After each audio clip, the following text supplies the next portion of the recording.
बिस्मिल्लाहिर्रहमानिर्रहीम। अस्सलाम वालेकुम डियर स्टूडेंट्स। अच्छा, टेस्ट योरसेल्फ 5.1 है। फर्स्ट क्वेश्चन है why rate of diffusion of gases is rapid than that of liquids. ठीक है, कि जो गैसेस हैं उनमें रेट ऑफ डिफ्यूजन तेज़ क्यों होता है लिक्विड्स की निस्बत। सो आंसर देखते हैं। The rate of diffusion depends on motion of molecules. तो जो डिफ्यूजन का रेट है वो मॉलिक्यूल्स की मोशन या मूवमेंट पर डिपेंड करता है। तो faster the motion greater will be the rate of diffusion. The motion of gas molecule is very much faster than liquid molecules. So अगर हमारे पास एक गैस है एंड एक लिक्विड है, इन दोनों के मॉलिक्यूल्स आपको नज़र आ रहे हैं। So clearly you can see कि जो गैस के मॉलिक्यूल्स हैं वो बहुत तेज़ी से हरकत करते हैं, तो इनमें जो मोशन है वो बहुत फास्ट होती है। While on the other hand जो लिक्विड्स हैं इनके मॉलिक्यूल्स आहिस्तगी से हरकत करते हैं as compare to gas molecules. So gas के मॉलिक्यूल्स की स्पीड या मोशन फास्टर होती है, यही चीज़ हमने यहाँ से देखी। Therefore rate of diffusion of gases is rapid than that of liquids, because इनमें जो मॉलिक्यूल्स हैं उनकी मूवमेंट तेज़ है एंड लिक्विड में मूवमेंट आहिस्ता है। तो ये जल्दी से डिफ्यूज़ हो जाएंगी, मीन एक दूसरे में मिक्स जल्दी हो जाएंगी क्योंकि इनमें मॉलिक्यूल जो हैं वो बहुत तेज़ी से मूव कर रहे होते हैं। सो ये आपने कंसेप्ट क्लियर करना है। अच्छा, सेकंड क्वेश्चन है why the gases are compressible, कि गैसेस को हम क्यों दबा सकते हैं। ठीक है, सो जैसे आपके पास गुब्बारा है तो आप उसको फोर्स लगाएंगे तो उसका वॉल्यूम कम हो जाता है ना। ठीक है, हम उसको दबा सकते हैं।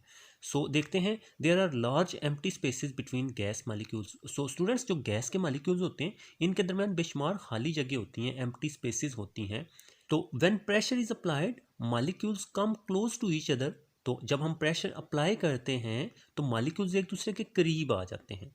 Hence due to empty spaces gases are compressible. तो इन्हीं एम्प्टी स्पेसेस की वजह से हमने इनको कंप्रेस किया ना, दबाया। अगर ये एम्प्टी स्पेसेस ना होती तो हम तो इनको फिर दबा नहीं सकते क्योंकि वो पहले ही जुड़े हुए होंगे।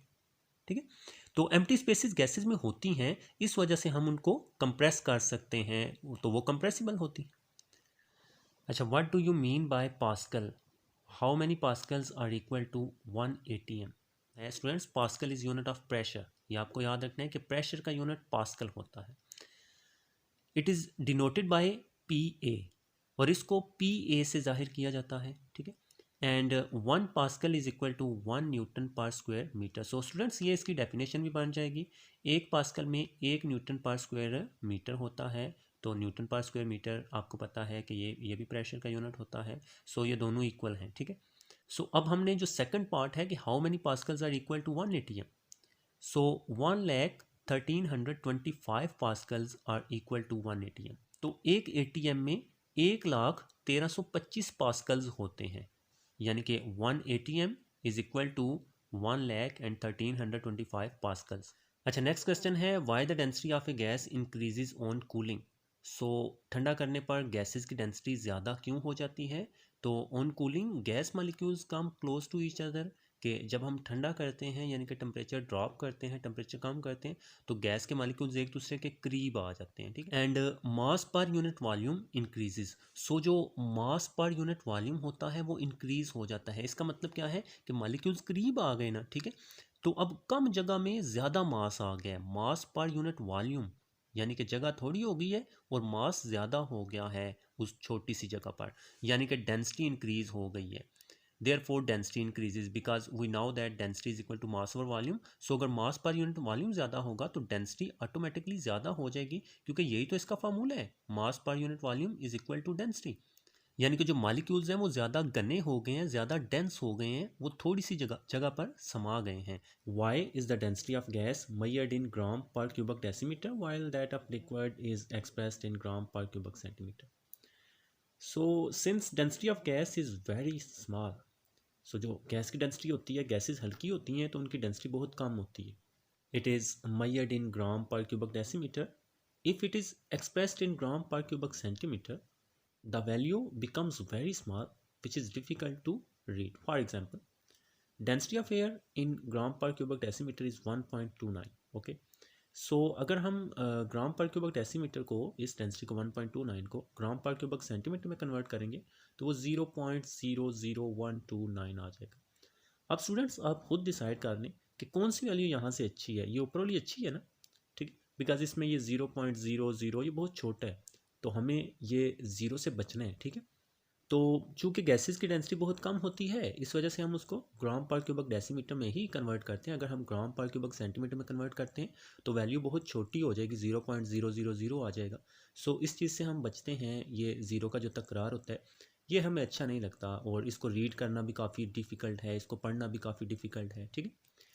Density of liquid is very high as compared to gases, thus it is expressed in gram per cubic centimetre.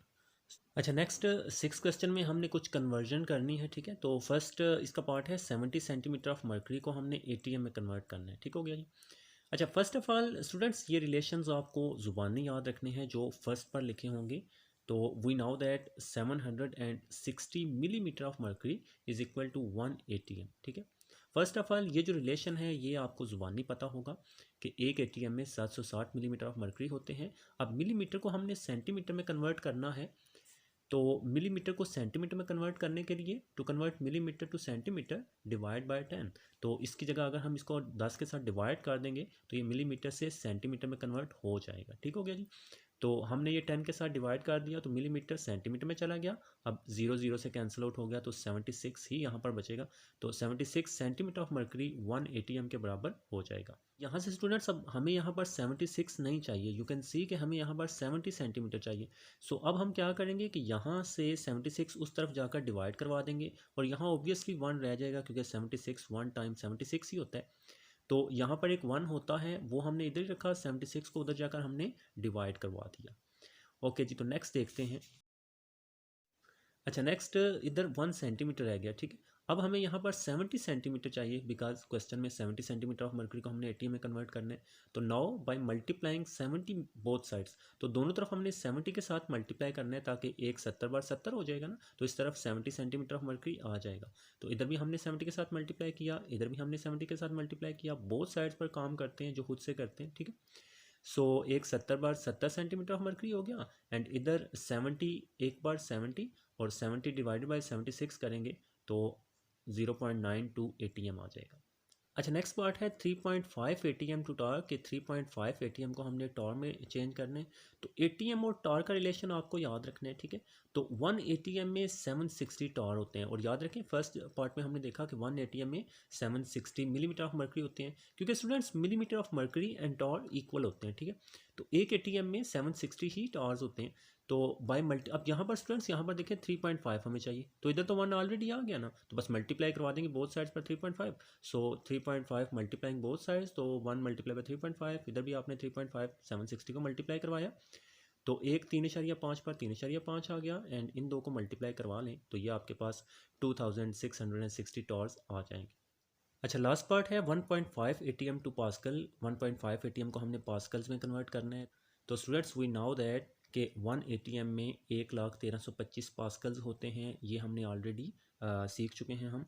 अब यहाँ पर हमें 1.5 चाहिए, तो बाय मल्टीप्लाइंग 1.5 बोथ साइड्स, तो दोनों तरफ आपने 1.5 को मल्टीप्लाई करवाना है। इधर भी 1.5 के साथ मल्टीप्लाई करवाया, इधर भी 1.5 के साथ मल्टीप्लाई करवाया। इधर तो ज़ाहिर सी बात है कि 1.5 पर 1.5 आ जाएगा, एंड इन दो जो को मल्टीप्लाई करवाएंगे तो ये हमारे पास आएगा 1,51,987.5 पास्कल्स।